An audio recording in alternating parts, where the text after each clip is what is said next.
Syaralabaya sitakapapa. Kami perlu Engkau Tuhan.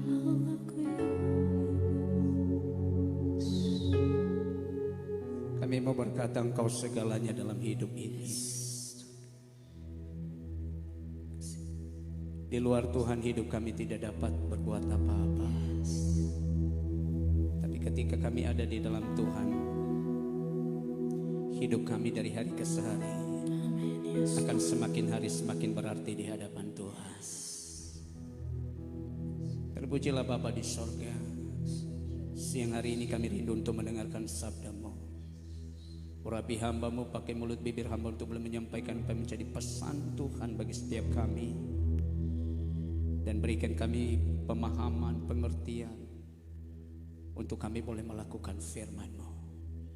Berfirmanlah bagi kami. Kami siap untuk mendengarkannya.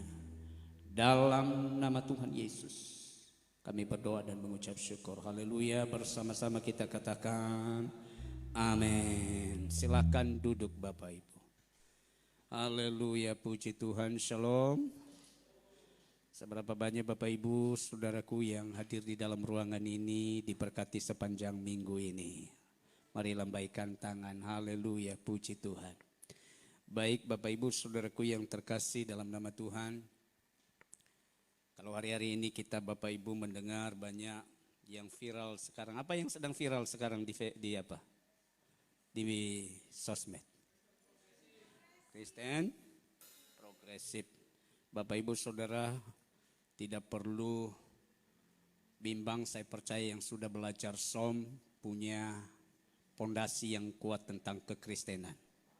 Amin. Saudara, bahwa perbuatan baik itu bukan keselamatan. Amin. Dari mimbar ini saya mau katakan kepada Bapak Ibu bahwa perbuatan baik tidak akan menyelamatkan. Yang menyelamatkan itu adalah hanya satu, yaitu Tuhan Yesus. Ya, kalau ada yang berkata bahwa orang gak percaya kepada Tuhan pun bisa selamat asal dia berbuat baik, asal dia mengasihi. Saudara semua katakan itu tidak menjadi kuat, menjadi fondasi, menjadi alasan mengatakan bahwa perbuatan baik itu adalah bisa menyelamatkan. Karena Alkitab mencatat bahwa kita diselamatkan bukan karena usaha kita diselamatkan bukan karena perbuatan baik kita, tetapi kita diselamatkan karena iman kepada Tuhan.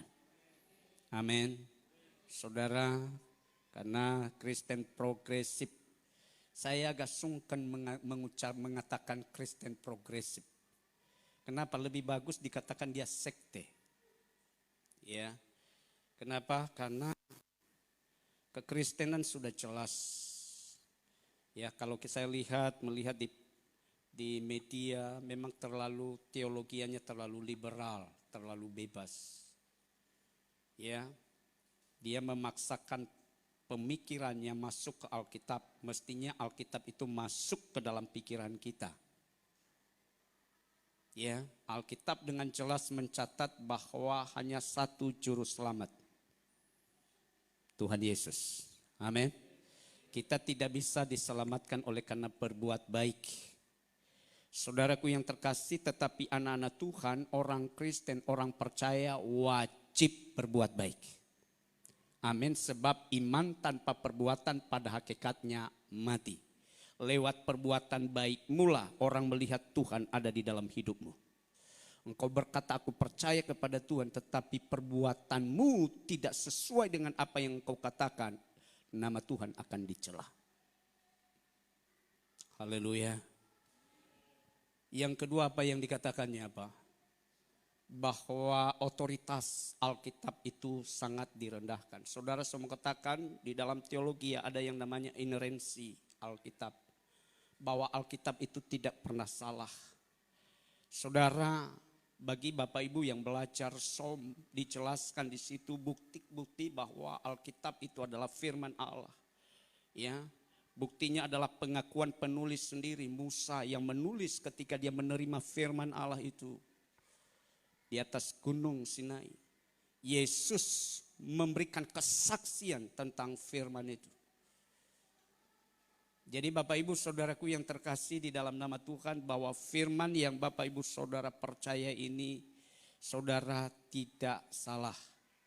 Ini bukan berisi firman Allah, tetapi ini adalah Alkitab, ini adalah firman Allah. Sehingga dia berkata bahwa Alkitab itu salah. Dia berkata ada paradoks, bertolak belakang. Di sisi lain berkata boleh banyak istri, di sisi lain tidak boleh. Saudara, dia tidak tahu bahwa Alkitab ini berisi dua. Yang pertama adalah ada yang namanya pengajaran, dan yang kedua ada yang namanya informasi. Saudara, dia akan singgung di situ mengenai Daud banyak istrinya, Salomo banyak istrinya. Sementara di dalam kitab Perjanjian Baru bahwa hanya tidak boleh lebih daripada satu. Saudaraku yang terkasih di dalam nama Tuhan, dengar baik-baik, Alkitab tidak salah. Tuhan izinkan tertulis itu di dalam Alkitab supaya kita tidak melakukannya. Ya, saudaraku yang terkasih, Tuhan memberikan informasi kepada kita lewat Alkitab yang saudara baca, supaya saudara jangan melakukan seperti apa yang tertulis itu. Misalnya apa yang telah dilarang. Tapi kita diberikan pengajaran untuk melakukan apa yang diperintahkan oleh Tuhan. Jadi Bapak Ibu Saudaraku, Alkitab ini adalah firman Allah yang penuh dengan otoritas yang mampu mengubah kehidupan manusia sepanjang zaman. Amin. Yang ketiga yang dia bahas apa? Bahwa dia mengatakan bahwa semua manusia anak Tuhan. Ada yang mengikuti atau tidak? Dia mengatakan bahwa tidak, bahwa semua manusia itu anak Tuhan. Saudara, Alkitab yang Bapak Ibu pegang itu, Alkitab mencatat dengan jelas, mencatat hanya yang percaya, yang menerima dia sebagai Tuhan dan Juru Selamat, maka diberikan status sebagai anak Allah. Bahkan di dalam Roma dijelaskan bahwa Roh Kudus bersaksi bahwa kita adalah anak-anak Allah. Itu sekilas mengenai apa yang sedang viral hari ini. Saya percaya Bapak Gembala di tempat ini akan memberikan pengajaran yang lebih lagi kepada seluruh umat Tuhan supaya umat Tuhan tidak bimbang. Ya, saudara, kalau hari-hari ini ketika saya melihat itu dan saya melihat Komal di TikTok, saya melihat banyak yang sudah mulai berkata, wah kalau begitu dong nggak usah ke gereja. Sampai tadi malam, ya saya melihat ada banyak perdebatan. Ya, ada banyak anak-anak muda yang bimbang. Saya berdoa buat anak-anak muda, jangan bimbang. Tuhan Yesus satu-satunya juru selamat. Alkitab yang engkau pegang ini tidak salah. Ini Alkitab adalah firman Allah. Amin. Ketika engkau percaya kepada Tuhan, menerima Yesus sebagai Tuhan dan juru selamat, engkau anak Tuhan. Engkau berhak menerima janji-janji Tuhan. Yang mengerti katakan amin. Yang percaya berikan tepuk tangan yang meriah bagi Tuhan. Hari ini kita belajar bersama-sama di dalam kitab Yohanes pasal yang ke-14 ayat yang pertama. Yohanes pasal 21. Karena kita masih ada dalam suasana kebangkitan Tuhan Yesus. Mari kita belajar bersama-sama kebenaran ini. Apa yang menjadi berkat bagi kita lewat kebangkitan Tuhan Yesus.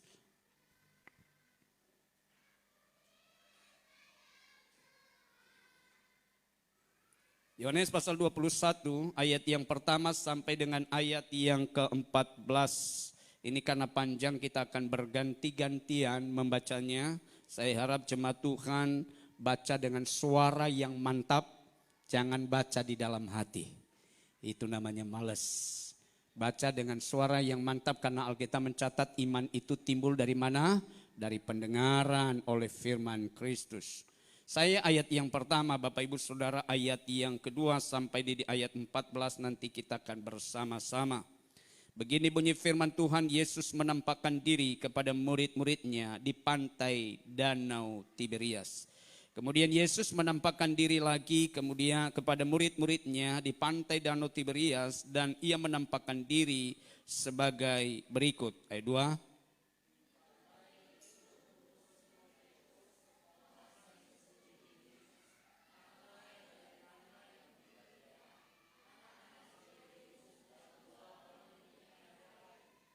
Kata Simon Petrus kepada mereka, aku pergi menangkap ikan.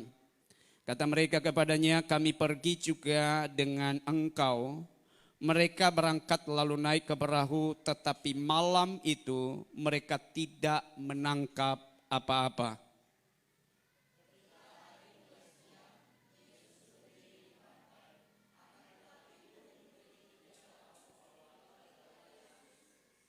Kata Yesus kepada mereka, hai anak-anak, adakah kamu mempunyai lauk pauk? Jawab mereka, tidak ada.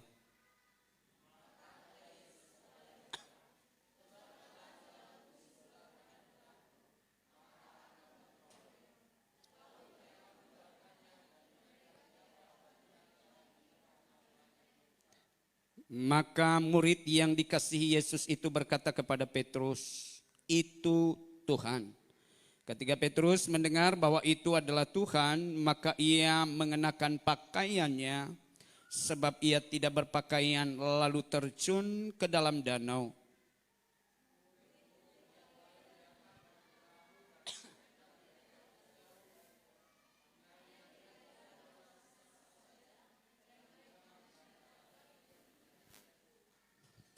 Ketika mereka tiba di darat, mereka melihat api arang dan di atasnya ikan dan roti.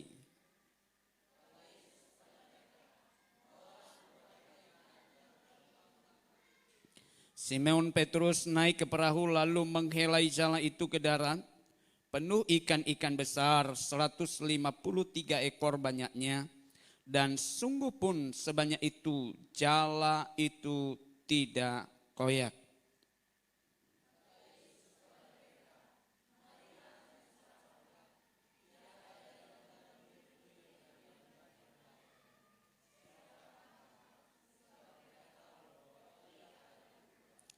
Yesus maju ke depan mengambil roti dan memberikannya kepada mereka, demikian juga ikan itu. 1, 2 ya. Itulah ketiga kalinya Yesus menampakkan diri kepada murid-muridnya sesudah ia bangkit dari antara orang mati. Yang percaya katakan amin. Bapak Ibu Saudaraku yang terkasih, kita bersyukur bahwa Allah atau Yesus yang kita sembah itu, dia bukan mati untuk selamanya. Dalam kemanusiaannya, ya, dia mati sebagai manusia. Dia bukan mati dalam kealahannya, tetapi Alkitab mencatat di dalam kitab Petrus dia mati dalam kemanusiaannya. Tapi puji Tuhan, Alkitab mencatat kepada kita bahwa pada hari yang ketiga Yesus bangkit dari antara orang mati. Jadi kita bersyukur bahwa Allah atau Tuhan yang kita sembah itu bukan Tuhan yang mati, tetapi Tuhan yang hidup. Jadi Bapak Ibu Saudaraku yang terkasih, seperti apa yang dikatakan oleh Rasul Paulus, jikalau Kristus tidak dibangkitkan, maka Alkitab mencatat sia-sialah apa yang kita percayai. Jikalau Kristus tidak dibangkitkan, kata Rasul Paulus, sia-sialah pengorbananmu. Bahkan saya mau katakan kepada setiap kita, jikalau Kristus tidak dibangkitkan, sia-sia kita ada di tempat ini. Tetapi puji Tuhan, Alkitab membuktikan kepada kita bahwa Kristus yang telah mati itu telah bangkit dari antara orang mati. Alkitab memberitahukan kepada kita buktinya bahwa kubur itu telah kosong. Kain kapan adalah bukti. Saudaraku yang terkasih di dalam nama Tuhan, Yesus yang kita sembah yang telah mati itu, dia membuktikan bahwa dirinya bukan hanya sebagai gembala, dia bukan hanya sebagai rasul, dia juga bukan hanya sebagai penginjil, bukan juga hanya sebagai nabi dia yang kita percayai, tetapi saudara lebih dari situ, lewat kebangkitan Kristus, ia membuktikan bahwa dia adalah Tuhan bagi setiap kita. Oleh sebab itu Bapak Ibu Saudaraku, saya percaya kebangkitan Tuhan Yesus bukan hanya menyelesaikan perkara-perkara rohani bagi setiap kita. Tetapi saya percaya kebangkitan Tuhan Yesus juga adalah menunjukkan kepeduliannya bagi setiap kita dalam setiap masalah dan persoalan yang kita alami. Lewat bacaan yang baru saja kita baca ini, kita melihat di mana Tuhan di sini menampakkan dirinya yang ketiga kalinya. Dia menampakkan diri yang pertama kepada Maria Magdalena. Yang kedua dia menampakkan diri kepada murid-muridnya dan juga kepada Thomas. Dan ini yang ketiga kalinya. Lewat bacaan ini kita coba mempelajari apa yang menjadi berkat bagi setiap kita lewat kebangkitannya. Saya sudah katakan tadi bahwa kebangkitan Tuhan Yesus bukan hanya menyelesaikan perkara-perkara rohani. Tetapi saya percaya lewat bacaan yang baru saja kita baca bahwa kebangkitan Tuhan Yesus menunjukkan kepeduliannya kepada setiap kita kalau kita punya masalah dan persoalan. Perhatikan lewat firman yang baru saja kita baca. Di ayat yang kedua dan ketiga di situ dikatakan begini.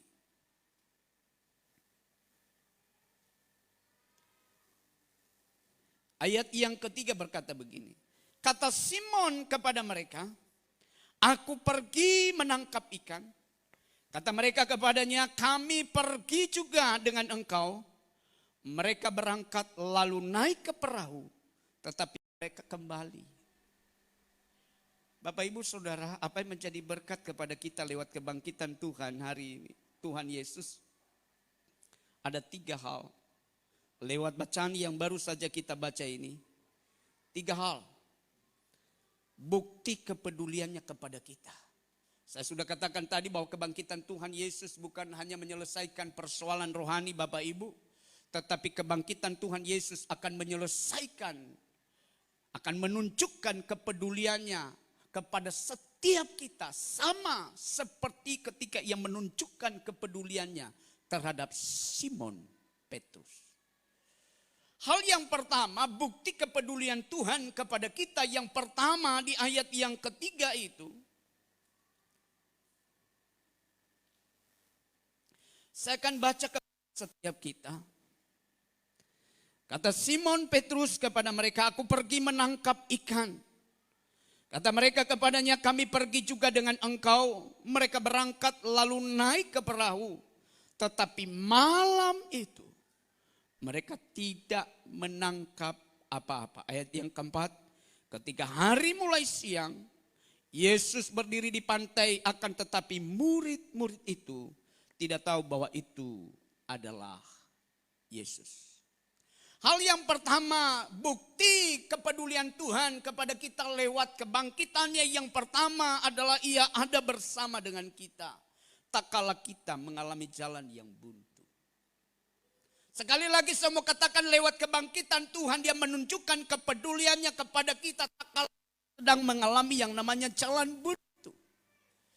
Sama seperti Simon dan murid-murid yang lainnya ketika mereka pergi untuk menangkap ikan. Dan Alkitab mencatat bahwa semalam-malaman mereka tidak mendapatkan apa-apa. Mereka gagal, mereka tidak punya apa-apa. Tidak ada sesuatu yang mereka bawa kepada keluarga.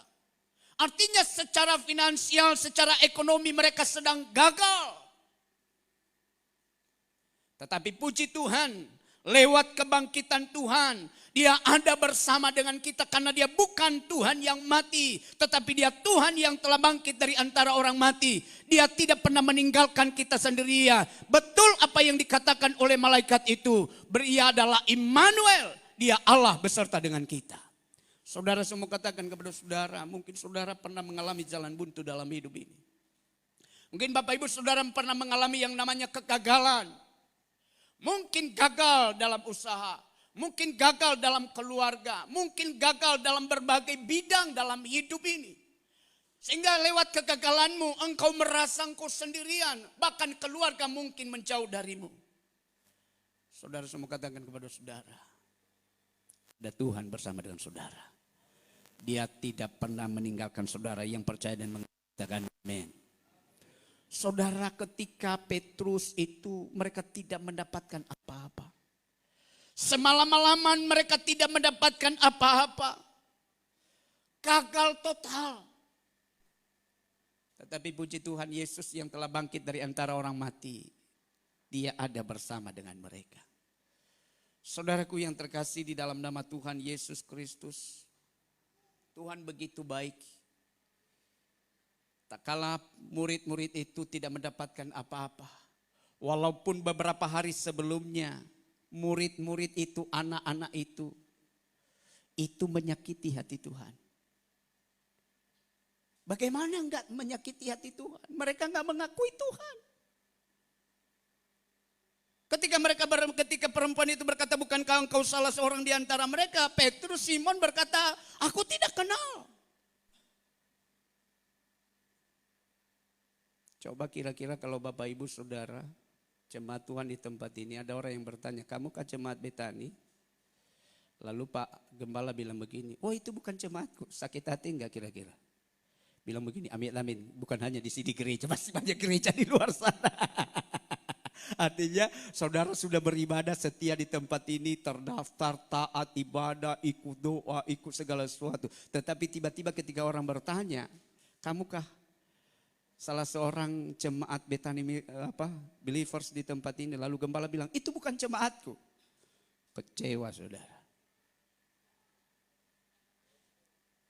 Sama seperti apa yang dialami oleh Yesus.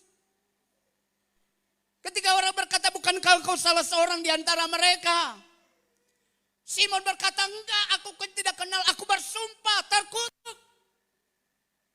Berapa hari kemudian, dia menunjukkan hati Bapa kepada murid-murid itu. Di ayat yang kelima, di 4 dan 5 berkata begini. Di ayat yang keempat dan kelima begini. Ketiga hari mulai siang Yesus berdiri di pantai. Akan tetapi murid-murid itu tidak tahu bahwa itu adalah Yesus. Ayat yang kelima. Kata Yesus kepada mereka. Perhatikan kalimat ini luar biasa. Hai anak-anak. Adakah kamu mempunyai lauk pauk? Dia memposisikan diri sebagai Bapa. Yang baru beberapa hari murid-murid itu meninggalkan dia kocar-kacir. Tetapi ketika mereka dalam keadaan jalan buntu, ketika mereka sedang gagal, ketika mereka tidak punya apa-apa, justru dia hadir di tengah-tengah murid-murid itu, memposisikan dirinya sebagai Bapa dan memanggil mereka anak-anak. Hari ini Bapak Ibu Saudara, tak kalau engkau mengalami jalan buntu dalam hidup ini, saya mau katakan kepada saudara, jangan pernah merasa sendiri. Ada Tuhan sebagai Bapa dalam hidup saudara. Yang mengerti katakan amin. Mungkin engkau gagal dalam berhubungan dengan sesamamu. Mungkin engkau gagal dalam bisnis. Engkau gagal dalam berbagai hal. Hari ini saya mau katakan, jangan pernah merasa sendiri. Tuhan ada, tak kala kita sedang mengalami jalan buntu dalam hidup ini. Haleluya. Apapun masalahmu dan persoalanmu, jangan pernah lemah, jangan pernah putus asa. Orang lain boleh meninggalkanmu, tapi ingat, ada satu pribadi yang tidak pernah meninggalkan saya dan saudara. Dia adalah Tuhan yang telah bangkit dari antara orang mati. Itu namanya Yesus. Yang kedua, Bapak Ibu Saudaraku yang terkasih di dalam nama Tuhan,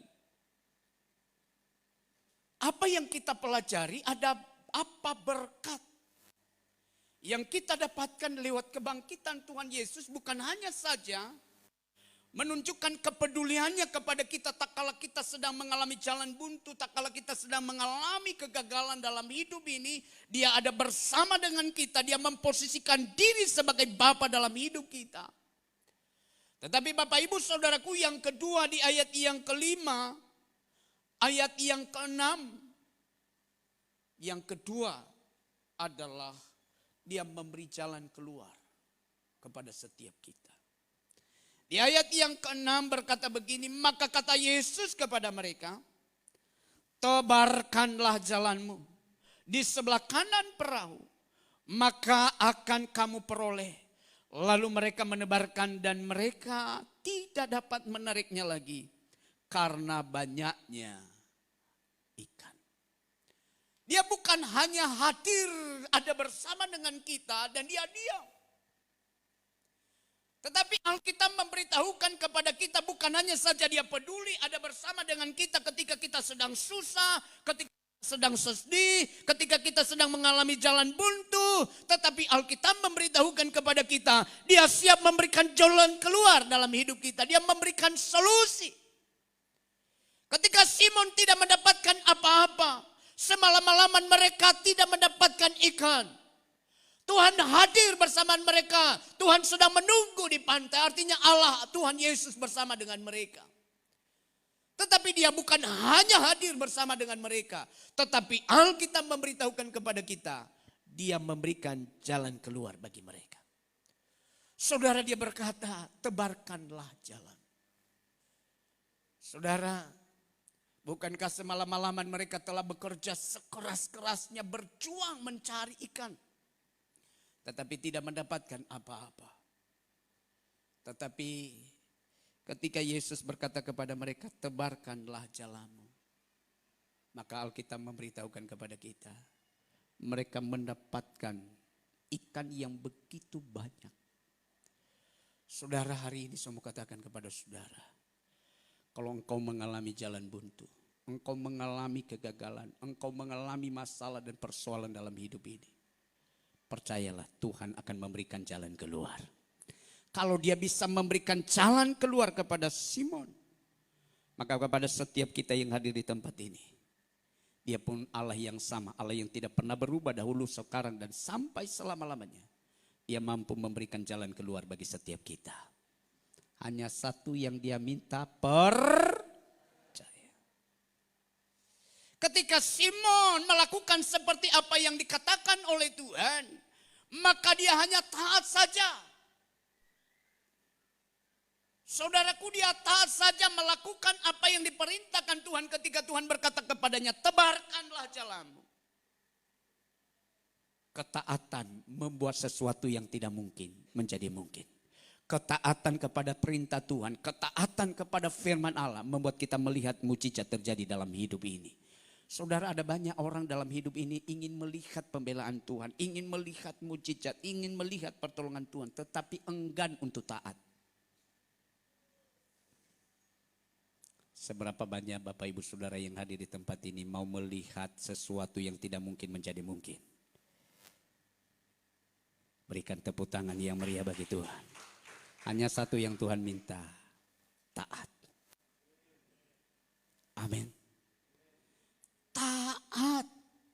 Kalau kita mau melihat sesuatu yang tidak mungkin. Semalam-malaman mereka berjuang sekeras-kerasnya. Tidak mendapatkan apa-apa, tidak ada hasil. Tetapi ketika mereka taat, maka sesuatu yang dahsyat terjadi.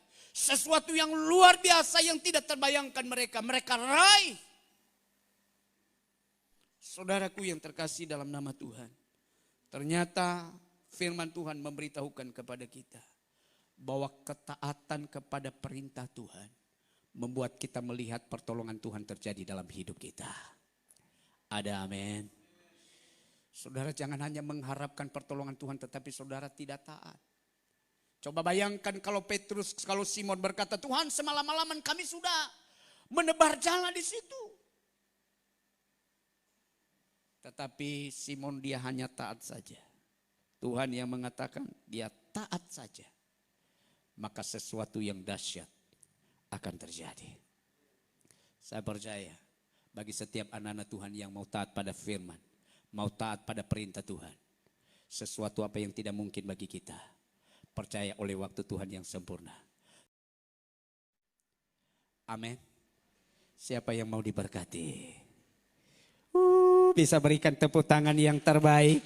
Lebih baik lagi, haleluya. Saudara, ayat ini memberitahukan kepada kita kata Yesus kepada mereka. Mari sarapanlah. Semalam-malaman mereka tidak punya apa-apa. Dia tahu apa yang sedang dibutuhkan oleh murid-murid itu. Dia sebagai bapa, dia menyediakan apa yang diperlukan oleh anak-anaknya. Sehingga ketika murid-murid itu semalam-malaman mereka telah capek. Dan dia tahu apa yang sedang mereka butuhkan. Dia telah menyiapkan makanan bagi mereka. Dia adalah bapa yang tahu apa yang kita butuhkan. Kalau burung di udara saja bisa diberi makan. Bukankah kita lebih daripada burung-burung di udara itu? Dia sanggup memelihara setiap kehidupan kita. Makanya Filipi pasal 4 ayat yang 19. Allah lakukan memenuhi keperluanmu menurut kekayaan dan kemuliaannya. Yang setuju katakan amin. Dia adalah Tuhan yang Tuhan yang telah bangkit dari antara orang mati itu. Dia bukan hanya saja peduli dengan saudara ketika saudara sedang mengalami putus asa. Ketika saudara merasa sendirian dalam hidup ini, dia ada bersama dengan saudara. Dia Immanuel. Dia ada dalam hidup saudara.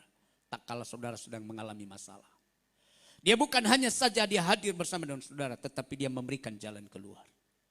Saudara mau melihat jalan keluar yang Tuhan berikan, taat saja kepadanya. Dan yang ketiga, dia akan menyediakan apa yang saudara butuhkan. Sampai hari ini aku kagum dengan Tuhan. Seluruh kebutuhan kita Tuhan cukupkan. Adakah Bapak Ibu Saudara yang sampai hari ini gara-gara apa nggak bisa makan karena beras lagi naik? Beras lagi mahal kan? Ya.